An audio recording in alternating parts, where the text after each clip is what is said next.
Electric bike කළ බැටරිය lead acid බැටරියක් අවුරුදු 2ක් 3ක් අතර කාලයකුත් ලිතියම් අයන් බැටරියක් අවුරුදු 3ක් 5ක් අතර ආයු කාලයකුත් හිමිවෙනවා. තමන්ගේ බයික් එකේ බැටරිය ආයු කාලය වැඩි කරගන්නේ කොහොමද කියලා මම පියවර 5කින් ඔයාව දැනුවත් කරන්න.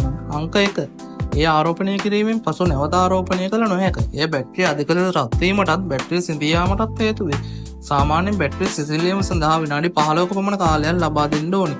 අංක 2. චාර්ජරය කොළ එළිය දැල්වූ විට ඒවත් කළ නොහැක. කොළ එළිය දැල්වීමෙන් පසු චාර්ජරය විනාඩි 15 සිට 30 දක්වා කාලයක් ලබා දිය යුතුයි. එවිට ඔබට සම්පූර්ණ ආරෝපණයක් ලබා ගත හැකියි. අංක 3. එය වැඩි වේලාවක් ආරෝපණය කළ නොහැක. වැඩි වේලාවක් ආරෝපණය කිරීමෙන් බැටරිය අධික ලෙස ආරෝපණය වීමට පමණක් නොව බැටරිය විචලනය වීමටත් හේතු වෙනවා. බැටරිය ආයු කාලය අඩු වෙනවා. අංක 4. එය නිතර හා ඉක්මනින් භාවිතා කළ නොහැක. එමගින් බැටරි බලය නැහිටීමක් හෝ බැටරි ආයු කාලය පහත වැටීමක් ඇති කරනවා. අංක 5. බැටරිය 20%ක් ඉතිරි වෙන සෑම විටම ආරෝපණය සඳහා යොමු කළ යුතුයි. එවිට ඔබට දීර්ඝ ආයු කාලයක් ලබා ගත හැකියි.